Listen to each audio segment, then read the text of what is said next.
Hey, good afternoon, everyone. Welcome to the State Department. Good to see you all here. Joining us today in the briefing room is our coordinator for counterterrorism, Ambassador Nathan Sales, and Assistant Secretary for the Bureau of Near Eastern Affairs, David Schenker. They'll be announcing a significant terrorist designation related to Iranian proxies in Iraq. Ambassador Sales will begin with some opening comments, followed by Assistant Secretary Schenker, and then we'll take a few of your questions. Thanks, Cale, and good afternoon, everyone. Today, Secretary Pompeo has taken decisive action against Iran-backed militias in Iraq by designated Ahmad al-Hamadawi as a specially designated global terrorist, or SDGT. Hamadawi is the Secretary General of Kataib Hezbollah, or KH, a group that is responsible for numerous terrorist attacks against U.S. and coalition forces in Iraq. That includes the December 2019 attack by rockets on an airbase near Kirkuk that killed American Nawris Hamid. The State Department designated KH as a foreign terrorist organization and as an SDGT in 2009 for attacking American troops and our allies. Today, we are intensifying our pressure on this terrorist group. KH remains actively engaged in plotting terrorism against U.S. forces, our partners, and innocent Iraqi civilians. By committing violence at the behest of its patrons in Tehran, KH has revealed its true agenda, undermining Iraq's sovereignty and independence. Here are just a few recent examples. After the United States acted to defend itself against continuous rocket attacks on our military bases and diplomatic facilities, KH and other Iran-backed terrorists stormed our embassy in Baghdad before being repelled by American forces. That wasn't the first time KH stormed a diplomatic post. They also attacked Bahrain's embassy in Iraq in June of last year. KH even targets the people it purports to represent, Iraqis. It actively uses violence and terror against innocent civilians to advance the Iranian regime's goal of turning Iraq into a vassal state. In October of 2019, KH was involved in sniper attacks against peaceful protesters in Baghdad, which killed more than 100 people and injured another 6,000. And when Iraqi President Barham Salih met with President Trump in Davos last month, KH took to the airwaves to demand Salih's resignation with a veiled threat against his life. Ahmad al-Hamadawi is the leader of this group, and today the United States is holding him accountable for these crimes. Today's action will target sources of support for Hamadawi and KH and deny them the resources they need to plan and carry out future attacks. I also want to emphasize that today's designation was enabled by President Trump's expansion of Executive Order 13224 last September, the most significant update to our terrorism sanctions authorities since the aftermath of 9/11. Thanks to these changes, we are now able to directly designate the leaders of terrorist groups without having to tie them to specific acts. The United States will continue to expose and isolate terrorists, deny them access to the U.S. and international financial systems, and do everything in our power to preserve the security of the United States. Thank you. Good afternoon. As Nathan just said, today the Secretary of State is designating Ahmad al-Hamadawi the Secretary General of Kataib Hezbollah. His organization also shares in the responsibility for the brutal crackdown on peaceful protesters in Iraq. They are foot soldiers in the Iranian regime's export of terrorism, corruption, and robbery to Iraq. The action today continues the U.S. efforts to hold accountable those who present clear and present danger to both our people and the Iraqi people. In January, the Secretary designated Saab al-Haq as a foreign terrorist organization and specially designated global terrorist and Qais and Ghaith Ghazali as SDGTS. Additionally, in December, the Treasury designated the Ghazali brothers and Hussein Fallah Alami for their involvement in serious human rights abuses in Iraq. Additionally, OFAC designated Iraqi politician Khamis al-Hanjar for bribing government officials and engaging in widespread corruption at the expense of the Iraqi people. What I want to emphasize today is how this terrorist, this organization, along with the Ghazalis and other terrorists, drain the life and vitality out of Iraq. They kill and maim Iraqis and seek to brutally silence or impede any efforts Iraqis make to reform their government. According to the UN, over 600 Iraqis have been killed while protesting for better governance and a brighter future. The Secretary has communicated to Iraq's political leaders, some of whom I met with personally last week, that the U.S. stands with the Iraqis who are fed up with economic stagnation, endemic corruption, and mismanagement. They want better from their leaders, and they want accountability. They're demanding their country back. The U.S. government continues to support Iraq's security, stability, and sovereignty. As the Secretary has said on many occasions, we are a force for good. In Iraq, we're the largest donor of humanitarian stabilization, demining, and security assistance, and we want to maintain and expand that role to include helping with economic reform to create jobs for Iraqis and Americans alike. In contrast to Hamadawi and those offering brutality and repression, we offer an unparalleled partnership for the Iraqi people. And with that, I can take some questions. There's some questions. Can I, one for each of you, both brief. Ambassador Sales, if in fact KH has been designated as an FTO since 2009, and the executive order, you had the authority under the executive order since September to take this move, why now? And then I have one for Assistant Secretary Schenker, but it's off topic. It has to do with Egypt and Americans being held there. And when was the last time that you or that you're aware of that any other American official has raised these cases, and is there any sign that there might be some progress there? Okay. Thanks for the question, Matt. As to the question of why now, the reason is because KH continues to present a significant terrorist threat to our forces in Iraq, as well as the Iraqi people, as Assistant Secretary Schenker has pointed out. We're adding to the pressure that has already existed against this group for a decade. Now is the right time to intensify the pressure, to starve this group of its resources, and deprive it of tools it uses to attack our people. Detained Americans, Matt, is an issue that comes up with some frequency in our representations with the Egyptian government. Secretary Pompeo raised this in his most recent meeting with Sisi, the president of Egypt, and I know this gets raised all the time in Cairo by our ambassador. Great. Next question. Any potential progress? This is a work in progress, unfortunately. Thank you.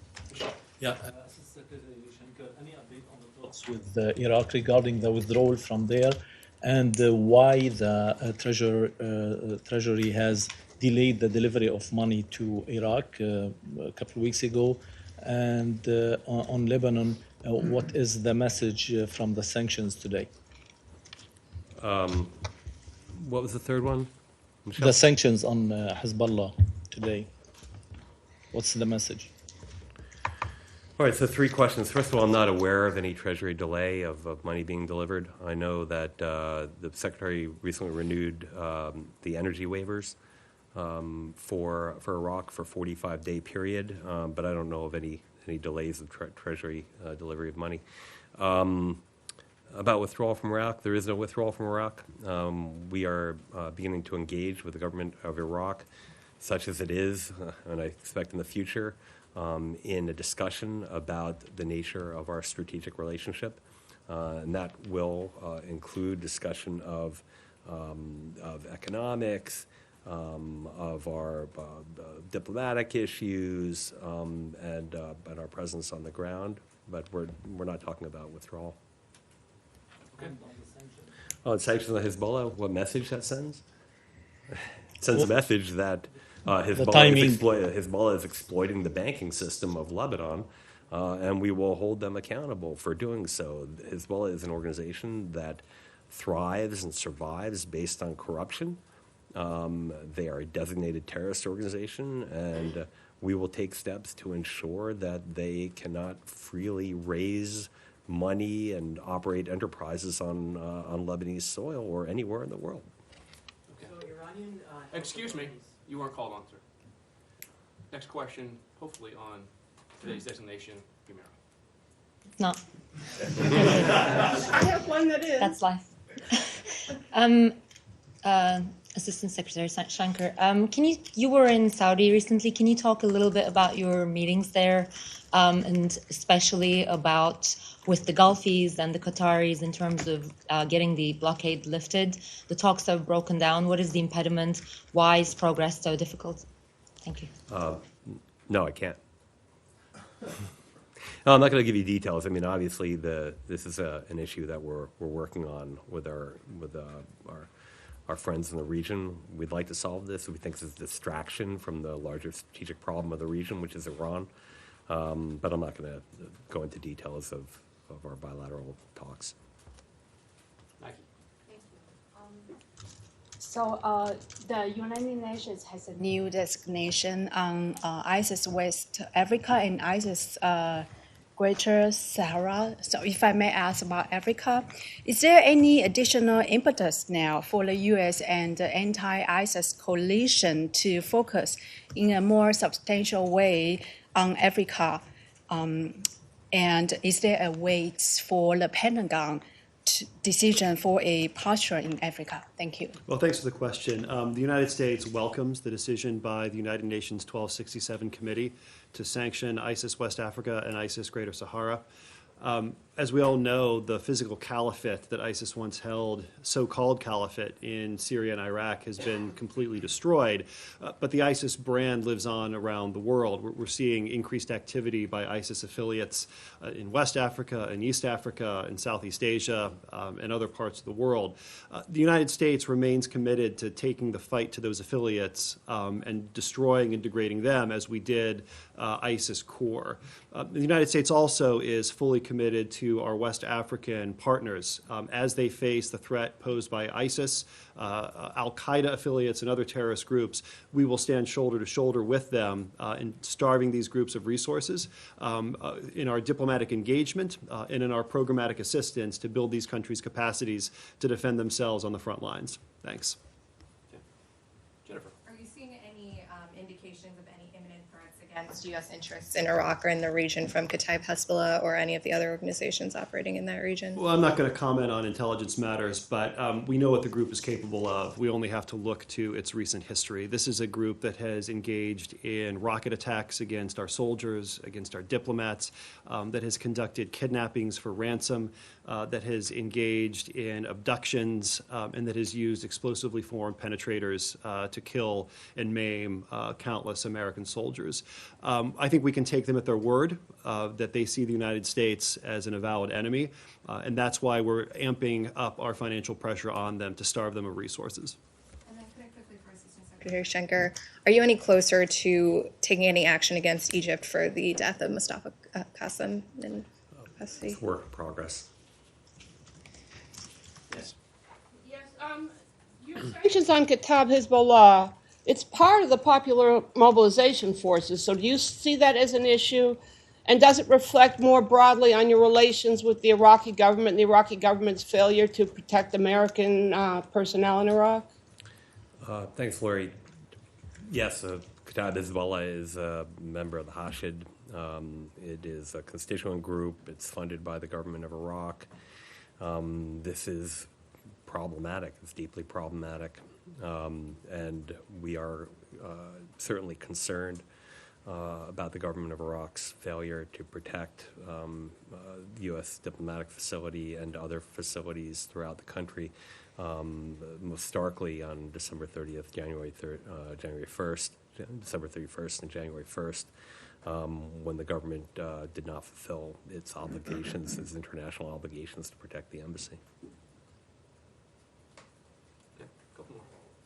Thank you.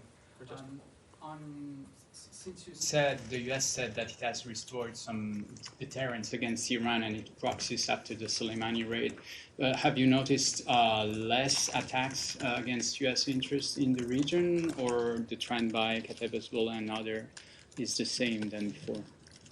I think it was an important step toward reestablishing deterrence, showing what we are willing to do, following through on the president's commitment and the Secretary of State's commitment to hold Iran directly responsible for the actions of its proxies, and it laid down a marker. And undoubtedly, Iran, if history is any indication, will continue to test our resolve, to push the envelope, to see how far they can go, and to see what our response will be. And part of our response is to use our unilateral authorities to deprive these groups of the resources they need. In addition to using a deterrence posture to prevent attacks on our soldiers, there are tools that we can use on our own, and that is our financial sanctions pressure to starve these groups of resources. Okay. We have time for one more, because our briefers have a hard stop, but Connor. For Assistant Secretary Schenker on Idlib, as you know, or nearly 1 million people now have been displaced by the Assad regime and Russia's warplanes. Hundreds killed, people dying of the cold, including children. I know that the administration has condemned the offensive, but are you considering any urgent action, whether it be requesting emergency funding from Congress to help the humanitarian crisis, or sending someone to Moscow to talk to the Russian government, or even support for Ankara and their request for Patriot missiles? Well, I know that Ambassador Jeffrey just returned from a trip to the region. Joel Rayburn is out there again right now, the DAS and NEA. I think I can better direct you to him on these questions, but we'll put it to him, and I'll get you more details on exactly what the state of play is. I can't comment on the Patriot story. I'm not going to, but it is atrocious what's going on there. This is intentional. And atrocities are being perpetrated, and it's an outrage. And the only other thing I would add to that is that it has nothing at all to do with counterterrorism. The Assad regime's interest in Idlib has nothing to do with fighting terrorists that are there, and everything to do with reestablishing control over territory and subjecting the civilian population there to the sort of brutality we've come to expect from that regime. And the same goes for the Assad regime's outside enablers. They're not concerned about fighting terrorists. They're concerned about reestablishing hegemony. Thank you. Thanks. Thank you.